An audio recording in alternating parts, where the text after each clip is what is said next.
Hey, Juan here. If you're new to the channel, welcome. I'm a product director working in a tech company, and I have been working in product roles for over 10 years now. In this video, I wanted to talk about what is a roadmap. There is a lot of times that people talk about roadmaps, what you have to do with a roadmap, what are the things that you have to execute onto. So I would like to touch a little bit on what is a roadmap and why you should care about building a roadmap. So first of all, as a product person, what you have to establish is a vision. Where do you want to be with your product in the future? Most probably a product, the product you're working in, or the product you're thinking to build is going to solve some kind of problem for a customer by bringing them value and making them more efficient with something, or potentially making their lives better in one way or another. It depends a lot if you're in a B2B or in a B2C business, what value is going to mean. Once you have defined your product vision, you understand where you want to be in the future. What you are going to have to define next is your product strategies, that what are the key things that I need to address in order to get me to that vision. So once you know what your strategy is, what your vision is, then you are able to a certain degree start working with what a product roadmap is. So a product roadmap, what it is just basically that. A roadmap is that is telling you how to get to your vision. Just think about your navigator. It will tell you what is the best way to get to your destination. It pretty much never is a straight road, and most of the time it's going to give you different options, different alternatives.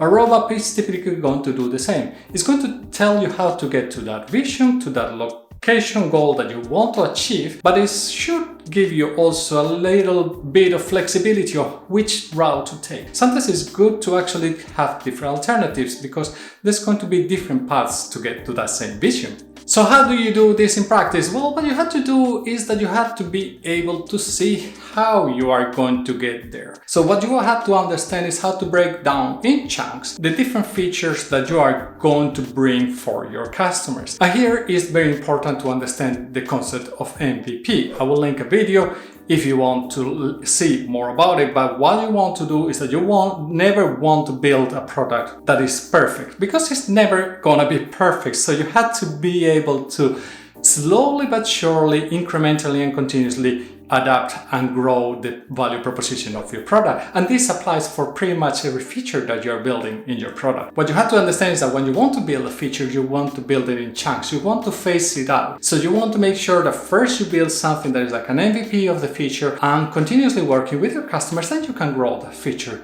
into what you think it should be in the future. But most likely what you think initially is not going to be what is exactly once you get there and deliver it to your customers. And just by the nature of products nowadays, pretty much no product is finalized ever. It's just continuously evolving, especially when you think about tech products. A feature is going to be typically a very high level conception of value that you are bringing to your customers. Once you have this feature, you're going to have to break it down into smaller tasks that actually people can work on them. Usually when you define your feature, people cannot work on it because it's very high level and it's not going to be easy to understand all the implications. So once you define the tasks, there you can go to the granular level of what technology we are using, how we are going to message it to the customers, how the UI components are going to be, how they're going to behave, and all these things will be then defined within the tasks that are going to help then the teams to be able to deliver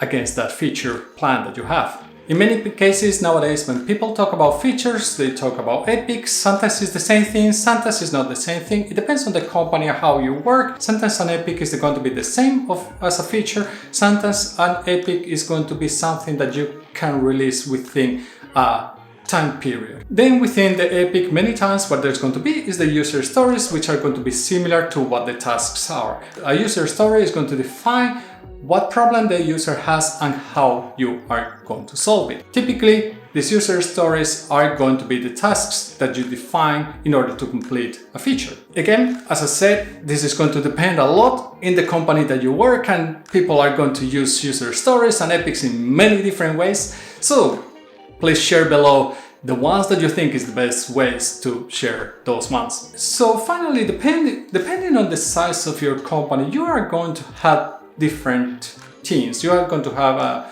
certain number of teams to develop a product. This means that typically a team is going to be working in a feature, or sometimes several teams work in a feature, sometimes one team works in several features. So it depends a little bit in the company, how granular you get in the feature definition. But this means that your roadmap is not going to include just one feature. Obviously, your roadmap is going to include a set of features that are being developed by different teams at the same time in parallel mode. This doesn't mean that you have to release them all at the same time. You probably want to release them relatively often to get feedback from the users and actually test and evolve and all these things. So here you can see that building the roadmap is getting more and more complicated, adding more and more information.